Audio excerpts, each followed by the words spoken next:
우리 하나님의 은혜와 평강, 예수 임마누엘 구원의 은혜가 오늘 예배에 참석한 모든 여러분들에게 임하여 여러분의 인생의 모든 문제가 해결되는 그런 복된 예배 시간이 되기를 주의 이름으로 축복합니다. 할렐루야. 오늘 말씀의 제목은 사명이라는 제목으로 말씀을 드립니다. 미션.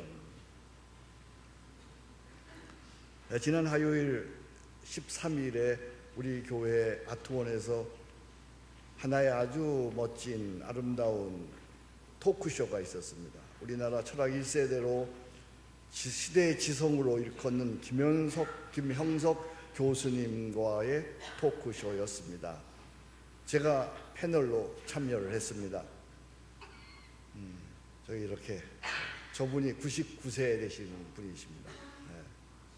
99세 되신 어르신의 세 가지에 저는 또 우리는 놀랬습니다. 99세 되시는 그 어르신, 또렷한 총명, 기억력이 대단합니다. 또렷한 총명에 놀랐습니다. 두 번째는 사물과 역사를 보는 통찰력에 놀랐습니다. 세 번째는 건강한 육체에 놀랐습니다. 100세 되시는 어르신이 계단을 턱 쉽게 내려가십니다. 참 놀랐습니다. 그분을 보고 저도 우리 모두는 그래 나도 저렇게 잘 살아야지 하는 도전을 받았습니다. 그분이 이렇게 말씀하십니다. 내가 100세를 살아보니, 이게 권위야. 내가 100세를 살아보니 하시는 말씀 중에 두 가지가 압권이었습니다. 하나는 인생의 절정은 내가 100세를 살아보니 60세에서 75세이더라. 노력하면 85세까지는 지성도 성숙할 수 있고 인격도 성숙할 수 있다는 것이었습니다. 또 하나는 나 자신과 가정을 넘어서 이웃과 나라와 세계를 먼저 생각하고 산 사람들, 100세를 살아보니까 그 사람들을 보았는데 나를 넘어서 이웃과 역사와 공동체를 먼저 생각하고 산 사람들을 보니까, 곧 사명을 가지고 산 사람들을 보니까 결국은 그들이 인생의 승리자가 되었더라라는 것이었습니다. 토크쇼 마지막 시간에 질문의 시간이 있었습니다. 한 분이 이런 질문을 합니다. 50대 중반쯤 되는, 50대 초반쯤 되는 분의 질문이었습니다. 저는 부끄럽게도 아직 사명을 발견하지 못했는데 사명이 무엇인지, 그리고 사명을 어떻게 발견할 수 있는 것인지를 말씀해 주십시오. 저에게도 기회가 와서 저는 간단하게 요지를 말하고 이 주제는 너무 중요하기 때문에 제가 주일 설교로 대신하겠다고 했습니다. 그래서 오늘 말씀의 제목이 바로 사명, 미션입니다. 사명이 무엇입니까? 이 사명에 대해서 우리의 구주요 완전하신 스승이신 예수님께서 이렇게 또렷하게 말씀해 주셨습니다. 요한복음 17장 4절 오늘 본문 말씀의 요절입니다. 아버지께서 내게 하라고 주신 일을 내가 이루어 아버지를 이 세상에서 영화롭게 하였사오니. 사명이 뭡니까? 아버지께서 내게 하라고 주신 일을 내가 이루는 것, 그것이 사명입니다. 사명, 영어로는 미션입니다. 미션이란 말은 보내심을 받았다라고 하는 것입니다. 예수님께서 이 땅에 아버지께로부터 내게 하라고 주신 일, 곧 인류 구원을 위해 보내심을 받았다. 그런데 나는 그 일을 다 이루었다라고 하는 것입니다. 예수님뿐만 아니라 오늘 우리도 이 역사에, 이 땅에, 이 세상에 우연히 던져진 존재가 아니라, 하이데거는 말합니다. 모든 인간은 이 땅에 우연히 던져진 존재이다. No, 아닙니다. 우리는 이 땅에 우연히 던져진 존재가 아니라 미션, 무언가 이 땅에 와서 해야 할 일이 있다고 하는 것입니다. 그것을 발견하는 것, 그것이 바로 사명이고, 그것을 이루는 것, 그것이 바로 사명입니다. 영국에 윌버포스라고 하는 사람이 있습니다. 19세기 사람입니다. 1759년에 1833년까지 18세기 사람이라고 얘기할 수도 있겠습니다. 이런 정치가가 있었습니다. 그는 당시 21살이었습니다. 최연소로 영국의 하원 의원에 당선이 되었습니다. 정치 활동을 하던 그는 어느 날 은혜를 받았습니다. 그리고 당시에 유명한 존 뉴튼 목사님을 찾아갔습니다. 목사님, 저 은혜를 받고 보니까 정치하기가 너무 어렵습니다. 정치는 그만두고 목사가 되려 합니다. 그러자 뉴튼은 이렇게 말합니다. 아닙니다. 당신의 목회지는 국회의사당입니다. 당신의 사명을 위해 기도하십시오. 당신의 목회지는 국회의사당입니다. 더욱 또렷하게 분명하게 당신의 사명을 위해 기도하십시오. 그렇다면 여러분에게 묻습니다. 당신의 목회지는 어디입니까? 당신의 목회지는 직장이 되어야 합니다. 당신의 목회지는 사업이 되어야 합니다. 당신의 목회지는 정치가 되어야 합니다. 당신의 목회지는 학교가 되어야 합니다. 당신의 목회지는 아이들을 가르치는 것이어야 합니다. 당신의 목회지는 가정이어야 합니다. 아닙니다. 당신의 목회지는 국회의사당입니다. 당신의 사명을 위해 더욱 분명하게 기도하십시오. 소명의 발견을 위해 그는 기도하기 시작했습니다. 기도하던 중에 그는 당시에 노예들의 처참한 삶을 목격하고 그의 마음속에 그들을 불쌍히 여기는 긍휼의 마음이 생겼습니다. 거룩한 부담감을 느꼈습니다. 1787년 28살 나이에 어느 날 아침에 그는 기도하는 중에 그는 필생의 소명을 받습니다. 하나님께서 내게 두 가지 큰 사명을 주셨습니다. 하나는 대영 제국의 노예제도를 폐지시키는 것이고 또 하나는 영국 국민의 부패한 삶을 개혁하는 것입니다. 내 살아생전에 정치인으로 이 일을 이룰 수만 있다면 두 가지 사명 받았습니다. 하나는 노예제도를 폐지하는 것입니다. 하나는 부패한 영국을 삶을 개혁하는 것이었습니다. 당시 영국은 세계 최대의 노예 무역국이었습니다.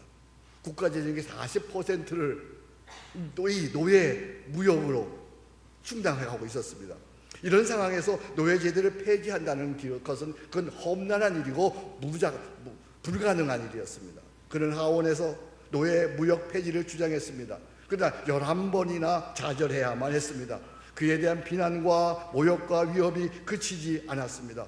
오랜 노예제 폐지 운동을 통해서 그는 재산을 다 소진했습니다. 건강은 악화되었습니다. 그럼에도 포기하지 않고 1807년 하원에서 노예 무역 폐지 법안이 통과되었고 마침내 1833년 7월 그가 죽는 그해 영국의 모든 노예를 1년 내에 해방해야 한다는 결정이 내려졌습니다. 할렐루야. 윌버포스는 병상에서 이 소식을 들었습니다. 너무나 감사해서 병든 몸을 겨우 일으켜 무릎을 꿇고 두 손을 올리며 하나님께 감사 기도를 드렸습니다. 오 하나님, 이 날을 눈으로 보고 죽게 하시니 그저 하나님께 감사할 뿐입니다. 오 하나님, 이 날을 내 눈으로 목격하게 하시니 감사합니다. 이것이 사명입니다. 하나님께서 내게 하라고 하신 일을 내가 발견하고 그것을 필생의 사명으로 알아 발견한 그것을 성취하는 것, 이것이 사명입니다. 그렇다고 한다면 우리도 그 어느 날 죽기 직전에 이렇게 고백해야 되죠. 다 이루었다. 이젠 죽어도 여한이 없다. 오 하나님 감사합니다. 한 번 사는 인생인데 오 하나님 다 이루었습니다. 이젠 죽어도 여한이 없습니다. 감사합니다. 죽기 전에 이렇게 멋지게 아름답게 살다가 죽기 전에 다 이루었습니다. 이제 여한이 없습니다. 감사합니다. 이렇게 운명하는 여러분과 제가 되기를 주의 이름으로 축복합니다. 살다가 한 번 살다가 가는 인생, 사명을 발견해야죠. 사명이 뭡니까? 50대 초반에 그분이 저에게 물었어요. 사명이 뭡니까? 사명은 저는 이렇게 정리합니다. 저는 이 문제에 대해서 오래 고민했습니다. 오래 기도했습니다. 사명이 뭐냐? 사명은 이렇게 정리됩니다. 사명은 나의 존재 목적이다. 사명은 내가 살아야 하는 이유이다. 사명은 내가 이루어야 하는 필생, 죽을 때까지 감당해야 하는 과업이다. 사명은 내 인생 최고의 가치며 행복이다. 여러분, 책을 읽다가 중요한 거 오면 줄거야 되잖아요. 이건 줄거야 되는 거예요. 제가 앞부분 읽어보겠습니다. 다시 한번 여러분 뒷부분 각인하세요. 사명은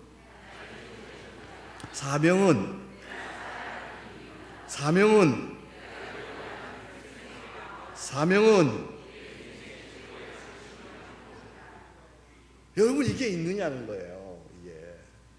그래서 성각자들은 사명에 대해서 이렇게 말하는 거예요. 여러분, 아인슈타인 아시죠? 그분은 이렇게 얘기해요. 사명에 대해서. 성공하는 인간이 되기보다 가치 있는 인간이 되기 위해 우리는 사명을 깨달아야 한다. 오늘 우리는 성공하려는 데 문제예요. 성공. 아무리 성공하려 해도 성공할 수 없는데 너도 나도 성공하려는 거예요. 성공하기보다는 가치 있는 인생이 되어야 되고 가치를 찾아야 되고, 우리는 그 가치 있는 인생이 되기 위해서는 사명을 깨달아야 됩니다.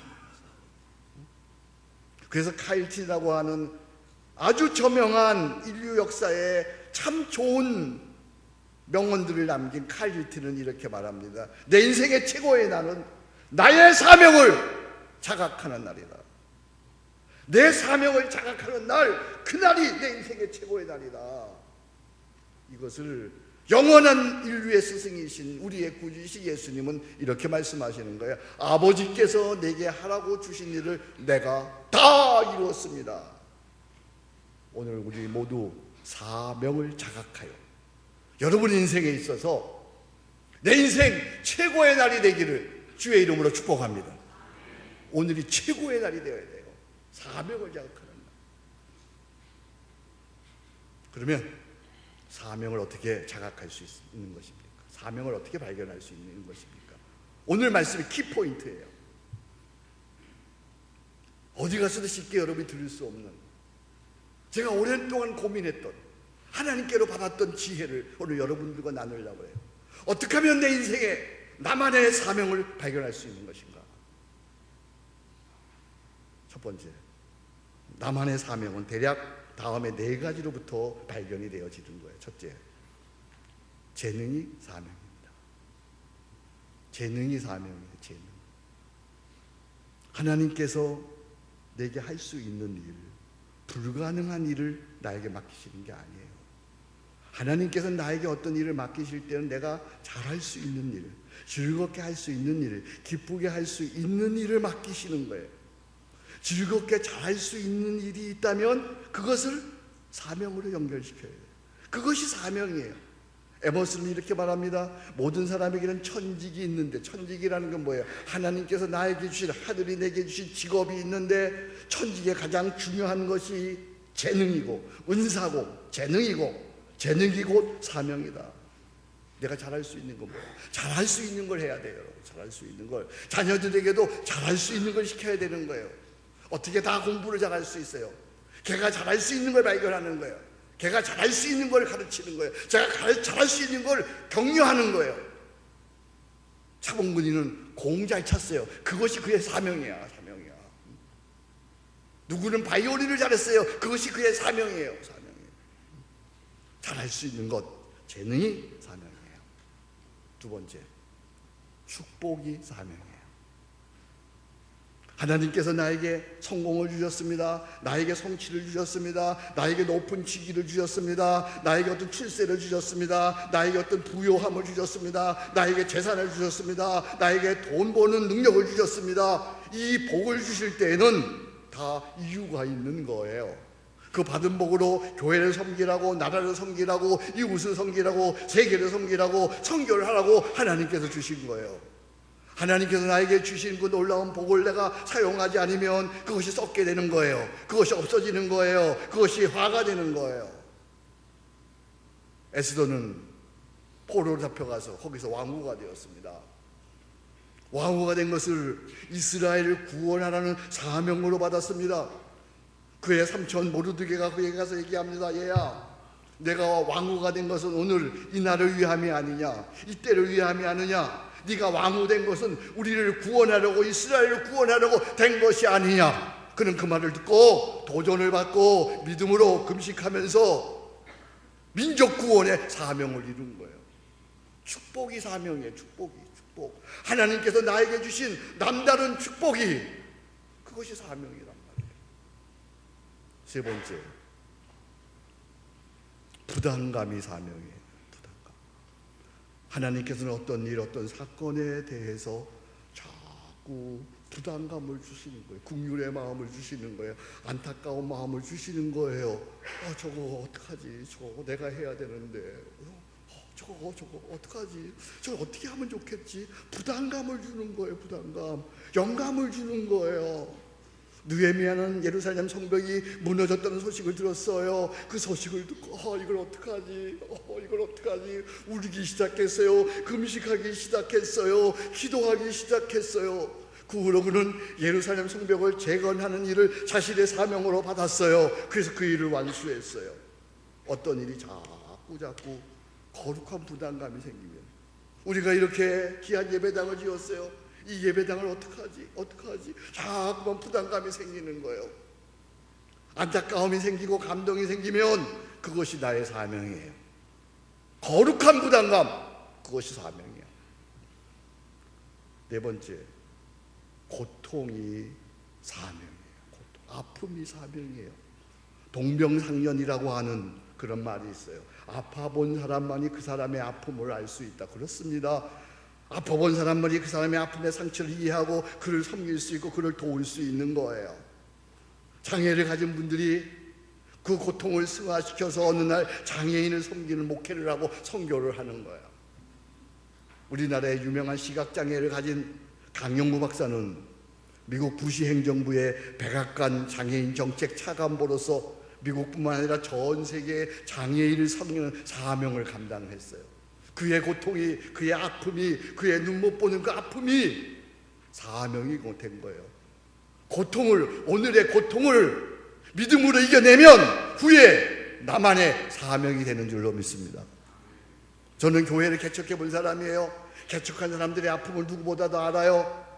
하나님은 나에게 이렇게 복을 주셨는데 개척한 사람들을 보면 마음이 아파요. 어떻게 저를 돕지? 어떻게 하면 되겠지? 그러다가 책을 쓰게 되었어요. 그것이 패스브레이커예요. 패스브레이킹이에요. 그리고 그들을 18년 동안 섬기게 되었어요. 나의 고통이, 나의 아픔이, 나의 축복이 사명이 된 거예요.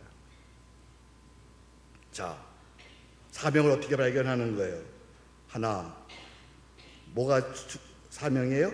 재능이 사명이에요. 둘, 뭐가 사명이에요? 축복이 사명이에요. 셋, 뭐가 사명이에요? 부담감이 사명이에요. 넷, 뭐가 사명이에요? 고통이 사명이야. 여기서 우리는 나의 사명을 발견할 수 있는 거예요. 자, 재능. 나는 무엇을 신나게 할 수 있는가? 나는 뭘 신나게 할 수 있는가? 축복. 나는 어떤 남다른 복을 받았는가? 남이 받지 못한 복이 나에게 무엇이 있는가? 부담감. 나는 무엇을 보면 안타까움과 감동을 느끼는가? 고통. 내 인생에서 이겨낸 큰 아픔은 무엇인가? 이 네 가지. 이것을 여러분들이 생각하는 거예요. 나에게 남다른 재능, 나에게 남다른 축복, 나에게 부담감, 나에게 고통은 무엇인가? 이것을 생각하며 기도할 때에 하나님께서 어느 날 그것이 너의 사명이니라 인도해 주실 줄로 믿습니다. 그렇다고 재능이, 축복이, 부담감이, 고통이 다 사명이 되는 건 아니잖아요. 그죠? 재능이 있는 사람, 사명 안 하는 사람 많아. 축복, 부담감, 고통, 이게 다 사명이 되는 건 아니에요. 최소한 이런 것들이 재능과 축복과 부담감과 고통이 사명이 되려면 최소한 2단계를 거쳐 나가야 돼. 2단계를 거쳐 나가야 돼. 이건 어느 책에도 없는 거예요. 지금 제가 얘기하는 건. 앞에 4가지 얘기한 건 어느 책 읽으면 나올 수 있는 거예요. 근데 지금부터 제가 얘기하는 건 책이 없는 거예요. 제가 깨달은 거예요. 제가 고민해서 하나님께 받은 거예요. 재능이, 축복이, 부담감이, 고통이 사명이 되려면 반드시 2단계를 거쳐라. 나만의 사명이 되는 거죠. 첫째, 결단입니다. 결단, 엔트샤이둥, 독일 말로 엔트샤이둥. 이 엔트라고 하는 말이 끝이란 말이에요. 샤이덴이라고 하는 말이 자르다 이렇게 하는 말이에요. 자르다. 아주 독일어가 의미심장해요. 끝을 잘라라. 끝을 잘라라. 재능과 축복과 부담감이, 고통이 하나님께서 나에게 주신 사명일 수 있다는 사실을 깨닫고 지금까지 잘못 살아온 끝을 잘라내고 교회를 위하여, 이웃을 위하여, 나라를 위하여, 세계를 위하여 살겠다고 하는 마음을 정하는 것, 결단, 거기서 내 사명이 오는 거예요.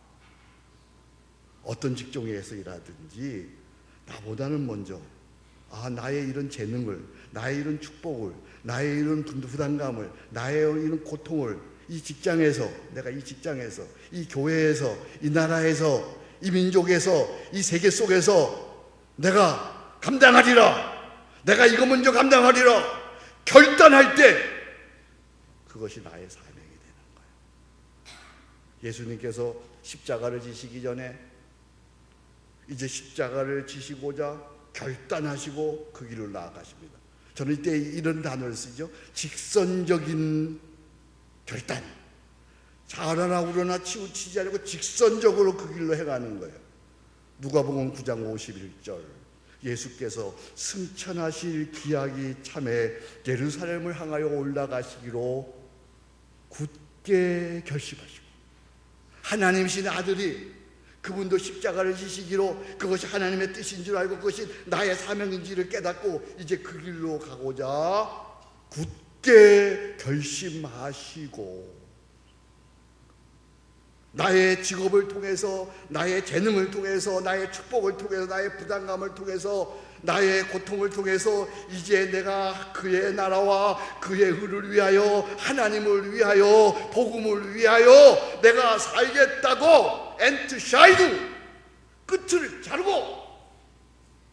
새롭게 마음을 정할 때에 거기에 하나님의 부어주시는 놀라운 사명이 임할 줄로 믿습니다.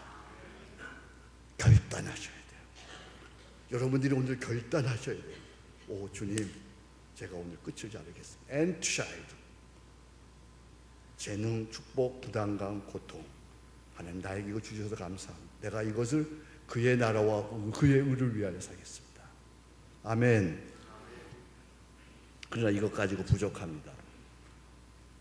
한 가지가 더, 한 단계를 더 들어가야 됩니다. 두 번째 단계는 패션입니다. 패션, 열정입니다. 무엇을 하든지 내 안에 열정, 타오르는, 불타오르는 마음이 없으면 되는 일도 없고 결코 그를 사명자라고 할 수가 없는 거예요. 그러니까 사명인은 결단하고 뿐만 아니라 열정의 사람이 되는 거예요. 내 안에 열정이 있으면, 내 안에 십자가 사랑이, 하나님이 부어주시는 그 사랑이, 하나님이 부어주시는 그 뜨거운 비전이, 이게 내 안에 열정이 있으면 힘들 줄도 모릅니다. 고생하는 줄도 모릅니다. 손해보는 줄도 모릅니다. 죽인다고 해도 모릅니다. 그러나 회사가 잘 되고 나라가 잘 되고 교회가 잘 되는 일이라면 미쳐서 거기에 미쳐서 그냥 나를 송두리째 다 드리는 거예요. 미쳐야 돼. 거기에 미치는 거예요. 하나님께서 그냥 부어주셔서, 그냥 그 열정을 부어주셔서, 십자가의 사랑을 부어주셔서 그냥 미치는 거예요. 그 일에 미치는 거예요. 그래서 그런 말 하잖아요. 미치면 미치고 안 미치면 못 미친다. 이 수준 높은 얘기를 이해하시겠어요? 네? 미치면 미치고 안 미치면 못 미쳐야 된다니까요. 미쳐야 돼요. 제가 이 3편에 설교하려면 미쳐야 된다니까요. 이거 미치지 않고 이게 나오겠어요? 미치지 않고 이런 교회가 되겠어요? 미쳐야 돼요. 책상에 앉아 있어서는 안 되는 거예요. 사무실에 있어서는 안 되는 거예요.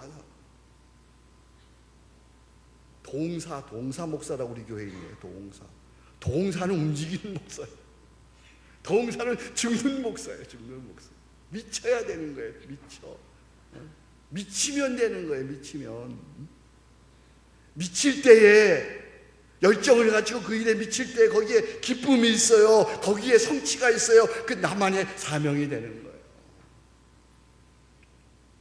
여러분 나이 많다고 생각하지 마세요. 얼마든지 미칠 일이 많아요. 젊은 날 30대 초반이었어요. 저는 책을 참 많이 읽었습니다. 계산해 보니까 대략 계산해 보니까 10,000권을 읽은 것 같아요. 책을 10,000권을 읽으니까 이제는 제 머릿속에 이제 필요할 정도마다 이렇게 왔다 갔다 하죠. 어느 날 책을 읽다가 한 경구를 딱 발견했어요. 온몸이 머리부터 발끝까지 머리카락이 쫙 섰어요. 한 문장이었어요. 제 인생을 바꿀 만한 한 문장이었어요. 이런 문장이에요. 초의 능력은 크기에 있는 것이 아니라 자신을 불사르는 데 있다. 초의 능력은 크기가 문제가 아니다. 자신을 불사르는 데 있다. 저는 무릎을 꿇고 그 자리에서 무릎을 꿇고 울면서 기도했어요. 오 하나님, 전 실력이나 능력은 부족해요. 실력이나 능력은 부족해요. 그러나 주님을 향한 사랑만큼은, 교회를 향한 열정만큼은 그 누구에게다 뒤떨어지고 싶지 않습니다. 그 누구에게 부족하고 싶지 않습니다. 오 주님, 저에게 주님을 향한 영원히 불타는 마음을 주시옵소서. 그때 드렸던 기도예요. 30대 초반에 드렸던, 주님, 저는 실력이나 능력은 부족합니다. 그러나 주님을 향한 사랑만큼, 그리스도의 교회를 향한 열정만큼은 그 누구에게 절대 부족하고 싶지 않습니다. 오 주님, 저에게 주님을 향한 영원한 불타는 마음을 주십시오. 이렇듯 재능과 축복과 부담감과 고통이 두 가지 단계를 지날 때에, 결단과 열정이라는 과정을 지날 때에 거룩한 사명이 되는 거예요. 이 시간 여러분, 말씀을 이제 거의 마치는데, 무엇을 하든지 복음을 위하여, 하나님을 위하여, 그의 나라와 의를 위하여 살겠다고 엔트샤이둥 결단하시기 바랍니다. 그리고 주어진 일을 뜨거운 열정으로 감당하게 해달라고 기도하시기 바랍니다. 하나님, 제 속에 불타는 마음을 주시옵소서. 하나님을 향하여, 교회를 향하여, 그의 나라와 의를 향한 불타는 열정을 저에게 주시옵소서. 그렇게 기도하면 하나님께서 그 가슴에 사명을 부어주십니다. 이건 제 얘기가 아닙니다. 사도행전 2장 17절 18절에 보면 하나님 말씀하시기를, 말세에 내가 너희 영을 나의 영을 모든 육체에 부어주리니 너희 자녀들은 대답해 주세요. 예언할 것이요, 너희 젊은이들은 환상을 보고 너희의 늙은이들은 꿈을 꾸리라. 할렐루야. 하나님이 약속하셨습니다. 말세에 내가 내 영을 부어주리니 너희의 자녀들은 뭐라고요? 예언할 것이요, 너희의 젊은이들은 환상을 보고 너희 늙은이들은 꿈을 꾸리라. 할렐루야. 결단하세요. 결단. 내가 주를 위해 살겠습니다. 내 은사를 주를 위해 살겠습니다. 오 하나님, 저에게 불타는 열정을 주시옵소서. 처음에는 저도 이 사명이 작은 거로 시작되었어요. 작은 사명, 희미하게 시작되었어요. 근데 점차 결정하고 열정적으로 주의 일을 감당하다 보니까 세월이 흐르면서 보다 확실해지고, 보다 커지고, 보다 놀라운 사명이 되는 거예요. 우리 서초교회는 한국의 다른 교회와는 조금 다르게 서초교회만의 사명이 있어요. 서초교회만의 사명이 있으니까 저는 어느 교회하고 비교하지 않아요. 서초교회만의 자긍심이 있는 거예요. 여러분들도 서초교회 다니면 서초교회만의 자긍심이 있는 거예요. 왜냐하면 나만의 사명이, 서초교회만의 사명이 있는 것이니까요. 서초교회 사명은 1994년도에 하나님께서 제 가슴에 부어주신 작은 글로 시작이 되었어요. 제가 성경을 읽다가 안디옥 교회를 보게 되었어요. 나도 안디옥 교회 같은 교회 한번 해야지. 그렇지. 그럼 안디옥 교회를 21세기로 바꿔 옮겨오면 어떻게 될까? 그래서 이런 문장이 생긴 거예요. 안디옥 교회를 모델로 하는. 21세기 새 사람 새 교회 새 역사로 이루는 교회, 이런 교회 한번 해보자. 한국의 교회가 많지만 또 하나의 교회가 아니라 21세기를 열어가는 안디옥 교회를 모델로 하는 그런 새 사람 새 교회 새 역사를 만드는 이루는 그런 교회 하자. 그렇게 하나님께서 내 마음속에 부어주셨어요. 이 슬로건 21세기 열어가는 새 사람 새 교회 새 역사를 위하여, 이 슬로건은 제가 만들어낸 거예요. 하나님께서 저에게 주신 거예요.